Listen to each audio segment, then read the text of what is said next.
Meanwhile, here's what Mike Turner had to say about all the UAP shenanigans. We have heard that you had some opposition to that language. Is that true? And if it is, what are your objections to it? Sure. Well, I've spoken to Senator Rounds about this directly, and I'm not holding up his provision at all. I do think it's a poorly drafted piece of legislation. Also, what I really find interesting about what I call the pro-alien caucus over here in the House, unlike you, not one of them has ever spoken to me about any of these issues. I mean, you and I are speaking. You would think that if this is that important of an issue to them, at least one member of the House who's advancing this cause would actually come up and substantively talk to me about this issue. No one has even raised it. Okay. Perhaps you might want to ask them why they haven't. Okay. I'd love to do that. Okay, yeah. So why haven't they approached Mike Turner? Well, maybe he calls them the alien contingent, alien caucus, whatever. He seems, and before he's talked dismissively about UFOs. But clearly he is very likely on the payroll of the UFO control group. Mike Rogers may or may not have been exonerated as a direct agent of the UFO control group, but I don't think that's the case for Mike Turner. But at the same time, sure, they should approach him and talk to him. It sounds like he did talk to Senator Rounds, and he reassured him that he wasn't opposing his legislation. He did call the Schumer-Rounds amendment a poorly worded piece of legislation. I don't know enough about legislation to know what is poorly worded or not. I know it's a fairly lengthy and robust piece of legislation.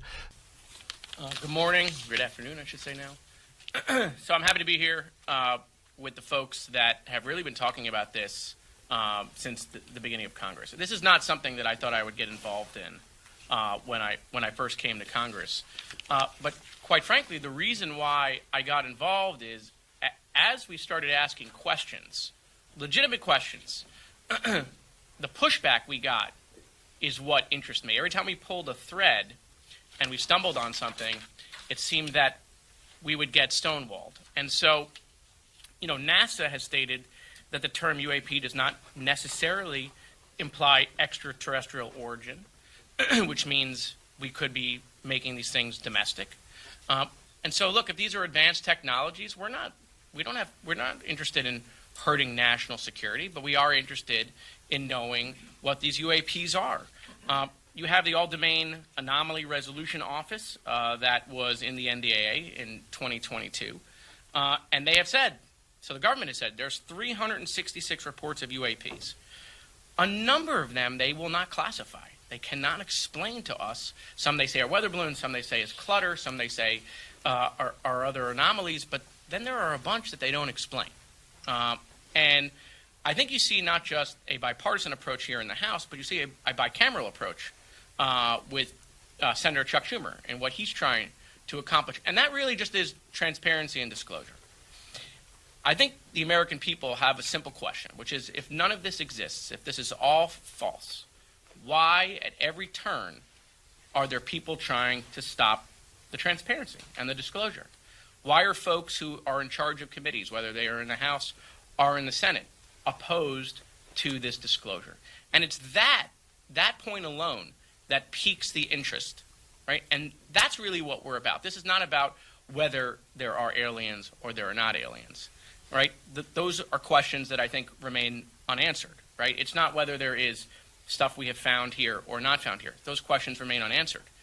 The problem is when we ask those questions, right, rather than being provided information that would prove it false, they stonewall the information. And that is what piques the interest. Thank you. We are the representatives of people that sent us here to do the right thing. Unelected bureaucrats do not get to say what we can and cannot see. We've had three-star generals tell us that we did not have authorized access to this information. But yet, how do you expect us to continue to send taxpayer money to fund government projects if you're not even allowing us to see what those projects are? And I say that because, as some of you know, we have been consistently hearing that we do not have the authorized clearances, again, by people not elected to office. Let me repeat this. The people's representatives, members of Congress who sit on Judiciary, Armed Services, and the Oversight Committees are being denied access to this information. But if we do not have the clearance, who does? Does this sound like a truly free country? I'd also like to speak on the issue that some members have stonewalled our efforts to get transparency, and this is also unacceptable. No one member is above another, and the American people deserve to know as much about the existence in this universe as possible. They certainly have a right to know about whether or not if their safety is threatened, and most especially when it comes to our men and women defending us in the skies. This is a simple answer. Stop barring us from the truth. And we are here today because all of the whistleblowers, the hearings, the investigations, the discussions, the work that we have done have culminated in a negotiation that is happening in real time right now over the National Defense Authorization Act, a piece of legislation I care deeply about as a member of the House Armed Services Committee. And in that negotiation, we are fortunate that the amendment Congressman Burchett offered to the House version of the NDAA provides a beachhead for us to be able to get the answers and to be able to demand the transparency that is necessary. It is insufficient, though, to seek this transparency from the Department of Defense alone. We have to have cooperation so that Title 50 authorities through the intelligence community are also subject to review. That the FAA, the NSA, the FBI, even state and local authorities that have information are able to have cataloged, assessed, and then put out before the public. It is my belief that the Burchett Amendment is the strongest position when coupled with the additional authorities and additional agencies that I've just mentioned in order to be able to get to that productive result. Unfortunately, we have members of the House Intelligence Committee and the Senate Armed Services Committee who right now are frustrating the effort that we are putting forward in order to be able to obtain the information and to move forward. I think it is productive that Senator Schumer has engaged on this issue. He's not an insignificant person in this town, but I am concerned about embracing a disclosure paradigm that mirrors the JFK assassination disclosure paradigm. I don't know that there are any Americans who would view the JFK assassination disclosure paradigm as some sort of vaulted standard. Time and again, we've seen that system fail. I also don't believe that, pursuant to the Schumer language, we would have to wait 25 years in order to get this information. 25 years is a long time when you consider what Mr. Burchett said about the lack of veracity that the government has provided to the people up until this point. And so we're here to call for the most inclusive, most robust provisions possible to be included in the NDAA. We don't want to see a lot of log jams created. And in the event that there's any designation of a national security concern regarding disclosure, we believe that this information can no longer be siloed with the entities that have frustrated disclosure. Well, again, thank you all. This is about accountability and about transparency. It's about holding the deep state to task for their refusal to declassify information that the American people need to know, that Congress needs to know. In July, I questioned highly decorated naval and intelligence officers who had been in aircraft, who had seen UAPs, and what they told me was alarming. These officers told us, that when encountering these UAPs, had they had to defend themselves or their aircraft or their personnel, they would not have been able to do so. 3 military intelligence officials swore when giving those statements. Foreign objects are buzzing around in our airspace, and Joe Biden's over 30 generals have not only been silent on the issue, but yet have yet to play ball with Congress. Not to mention, American farmers are seeing intelligence aircraft above their fields. There have been 144 reported sightings of these objects that we know of, and the DoD is more concerned about pronouns and woke agendas than informing Congress and having accountability and having transparency. In a moment when American supply chains are broken, our border is overrun, and Chinese ownership in American institutions has skyrocketed, American defenses against unknown aircraft are paramount. Because of this bipartisan effort in the House and now the Senate, intelligence agencies are now beginning to tout exploratory measures to investigate UAPs. But this needs to be an expeditious process, not 25 years. That's unacceptable. It should be noted that the Kennedy deadline has been blown through a couple of times. The information released has been less than full disclosure. And so whether it's little green men, American technology, or worse, technology from the CCP, we need to know.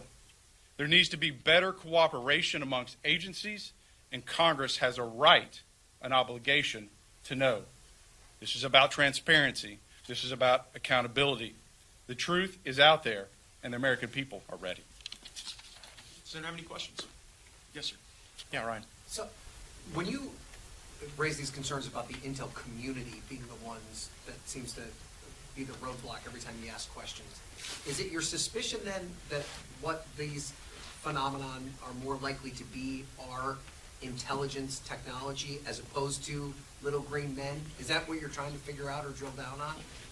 Yeah, I think that the ambiguity there creates frustration among all of us. The fact that we don't know, and of course, if you have an encounter where some of our country's sensitive technology is observed, there has to be a mechanism to ensure that that's not available to our enemies. But that does not justify the multi-decade roadblock that we have encountered. And as you heard from Ms. Luna, when we've got unelected staff members limiting our access to SCIFs and to the types of briefings that we want to receive as elected lawmakers, it really raises questions about whether or not this is really the propriety of some of our intelligence assets or whether it's part of a cover-up. And only when we get the information will we be able to parse that distinction. So sticking with the intelligence community, the CIA is reportedly that the secret office has been investigating this for decades. It has recovered some 9 instances of possibly extraterrestrial material. So is the CIA, do you believe they're hiding something? And if so, what is it? Well, I believe that the recalcitrance from the CIA and from the intelligence community may be animated by some of the cover-up that we have seen up to this point. I hope that's not true, but I'm concerned that it is.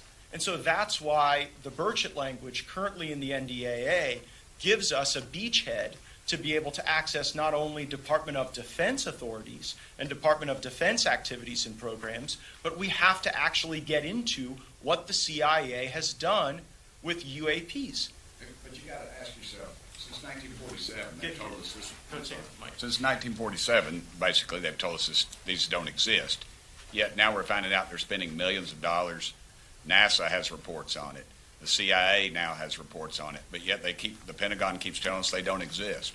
So again, we're spending a heck of a lot of money to tell people something, to investigate something that doesn't exist. Yeah, but you're asking the right question, if I can just jump in for a second, because here's, again, what just doesn't make logical sense, right, is if this is all nonsense, right, then why are we seeing constant, from different areas of government, whistleblowers coming out with things that are credible? Why, as legislators, are we being stonewalled? Why does it feel like, just as we're making some progress, all of a sudden the ghosts of Christmas past, present, and future come out to talk to staff or legislators that then all of a sudden aren't on board with more disclosure? And I think that's the American people who are following this. That is the same question that you're asking that they're asking. We see the Pentagon not being able to pass an audit for 6 years straight.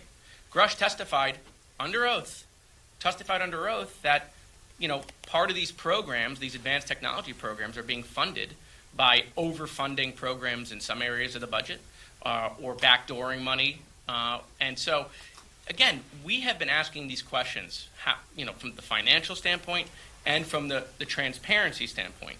And it's, Ryan, same question that you had. The intelligence community does not want to share any of this information with Congress. We're asking why. Why? And that it makes it appear that there is a substantial reason why they don't, not an insubstantial reason, right? It's not just maybe it's one of our new toys, right? And so that's, I think, why you see this group pressing so hard.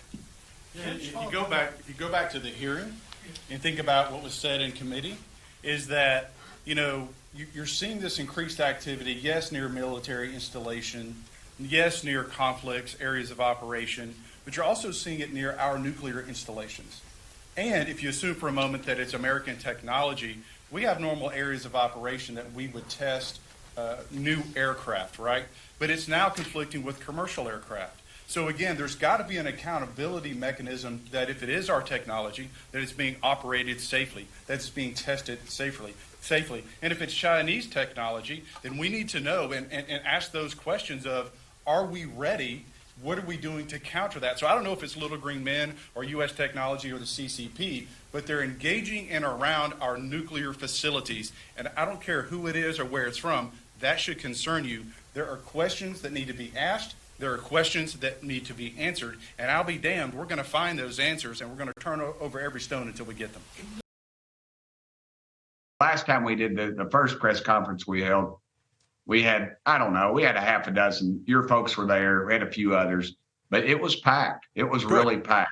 And it's mainly due to the fact of folks like yourself who are just raising hell about this issue. But here's what we want. I've said transparency. There's a Schumer amendment. There's my amendment. I don't care. I don't care who gets credit for it. I don't care what you can call it, the Cuomo amendment. That might get it more consideration. Less votes, more consideration. No, but anyway, I just feel like we got to have transparency. Senator Schumer. Now I got it going. Sorry. Now there's some clickbait for you. Yeah, no, right. It's about as true as anything else. Yeah, well, it's coming out of Washington. Ain't nothing true. Senator Schumer's amendment's like 60 pages. I don't know. It's a bunch of pages. Mine's a page and a half. You know me. I'm pretty plain spoken. I'm not knocking Schumer.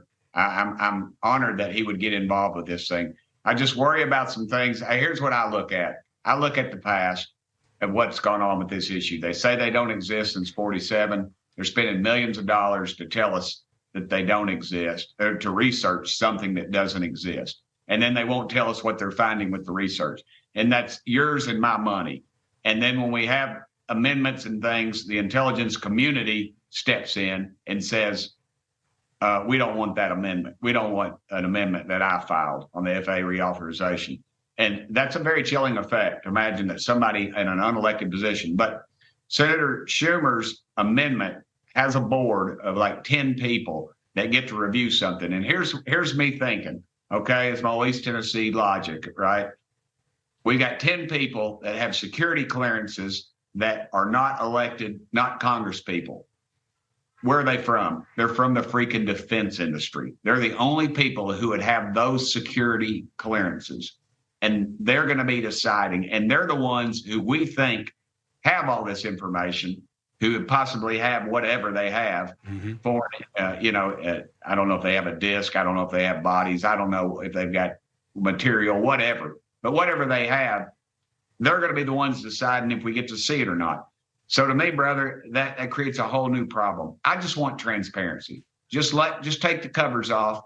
Let me see it. I'm an American. I can handle it. I'm a born again Christian. I was on a big TV show today, and they were asking me about the guy, the cameraman, this black fella came up to me and said, well, what's your religious beliefs pair with this? I said, dude, I'm a born again Christian. I said, I got no problem with it. In the Genesis chapter 1, God created the heavens and the earth. If you think we're the best God can do, man, you hold God and not in very high standards, because I figure he can do a whole heck of a lot better than me. Maybe not better than you, brother. Oh, but he please. can do That's blasphemy. But no. That's blasphemy right there. I'll see you on Sunday.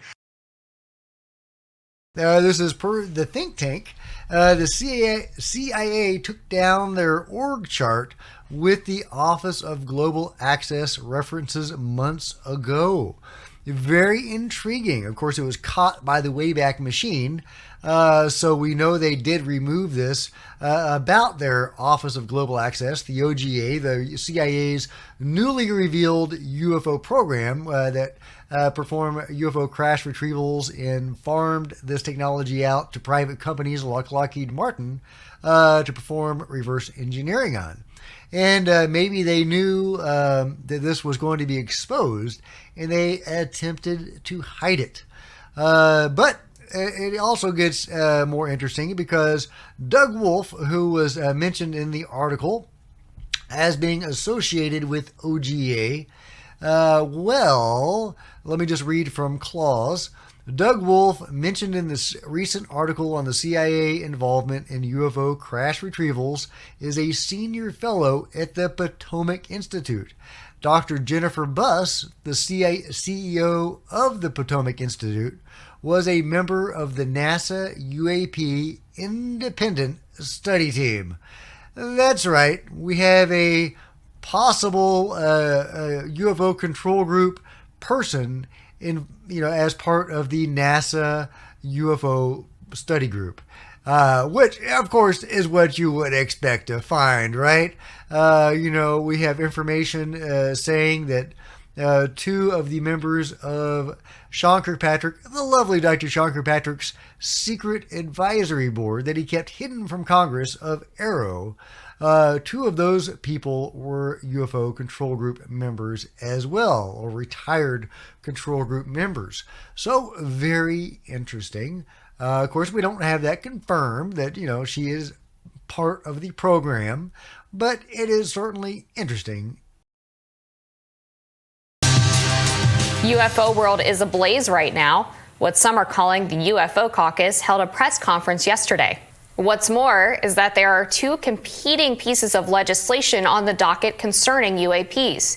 Here to discuss is Hill opinion contributor Mark von Redenkamp. Welcome. First of all, can you tell us a little bit about what these proposals on Capitol Hill are as they relate to UAPs? Absolutely, and guys, thanks for having me on. The bottom line is that these two pieces of legislation, we have the Senator Schumer's UAP Disclosure Act, and then legislation from Congressman Burchett. And the bottom line, and I'll make it very simple, is transparency, and it is to release government records. And we can get into the kind of the nitty gritty, but Senator Schumer, remarkable. It's extraordinary. It is 64 and breadth.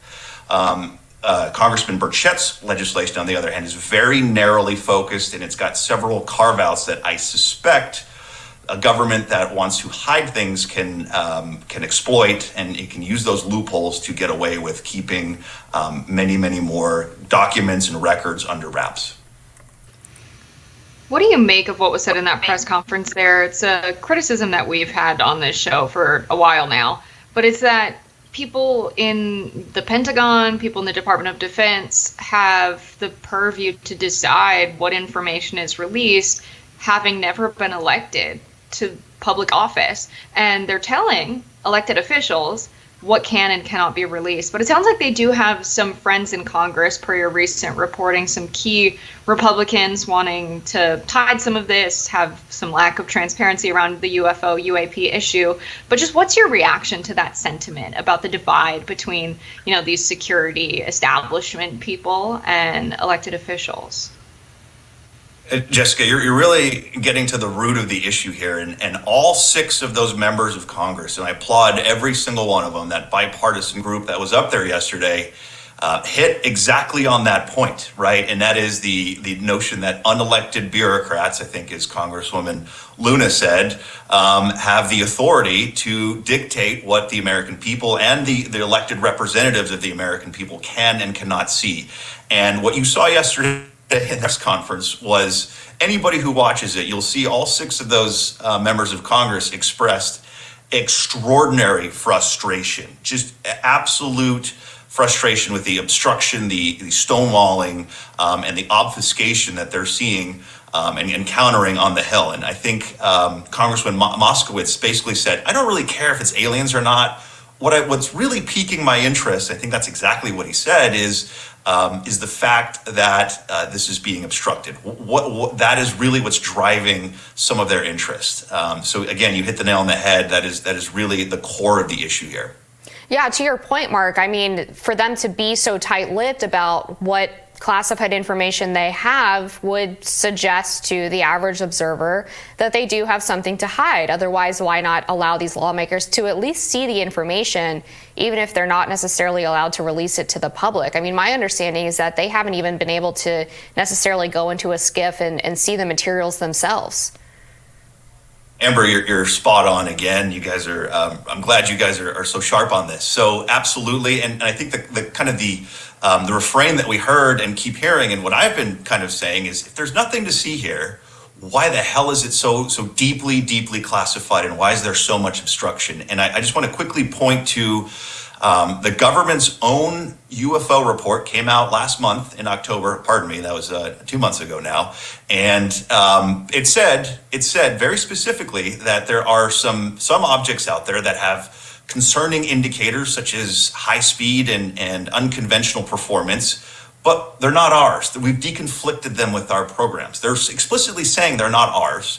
They also say that none of the most recent reports have any connection to a foreign adversary. None.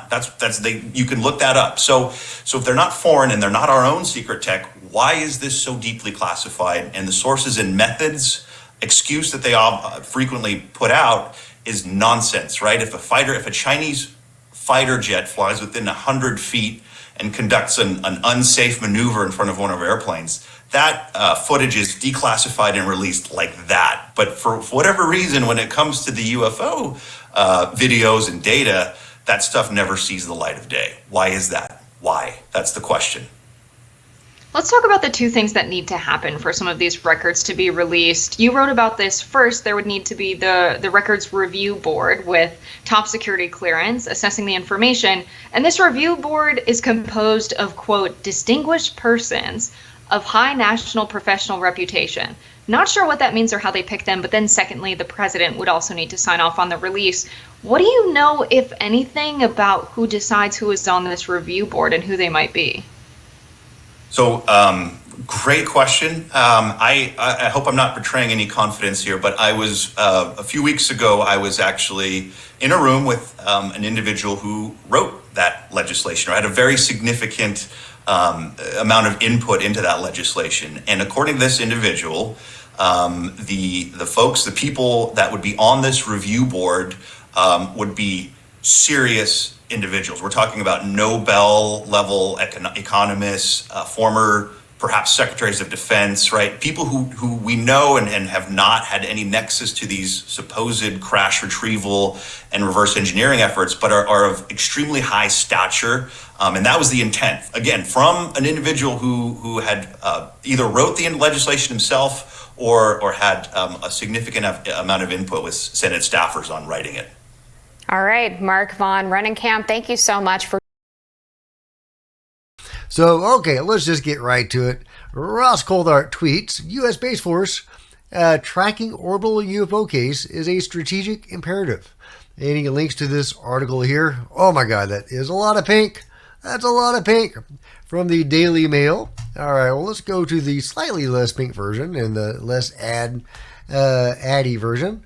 Here we go. Exclusive. U.S. military is seeing UFOs in space, official report says.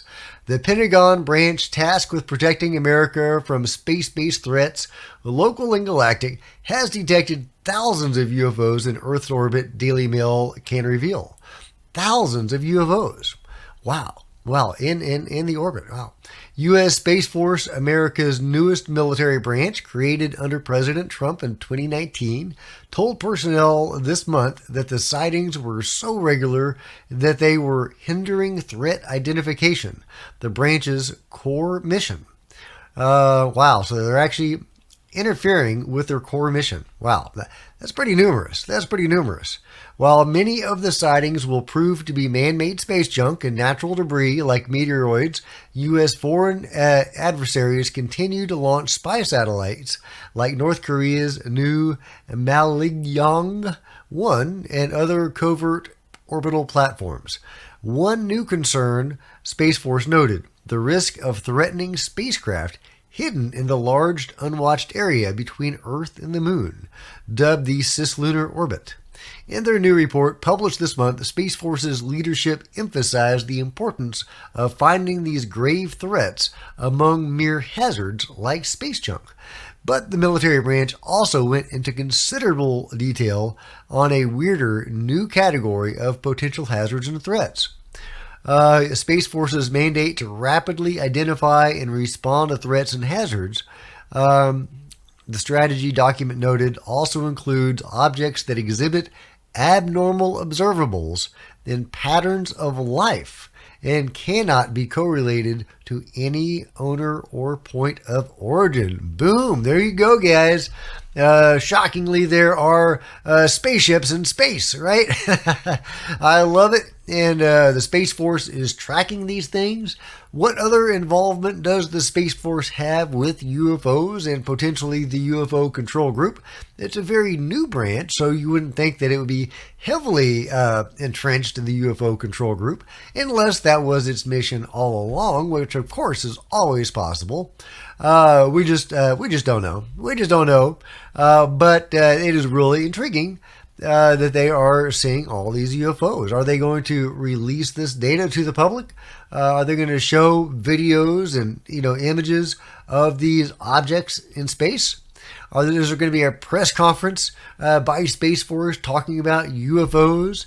Well, I guess we'll have to stay tuned, and I will link to this article, and you can read even more details at your leisure.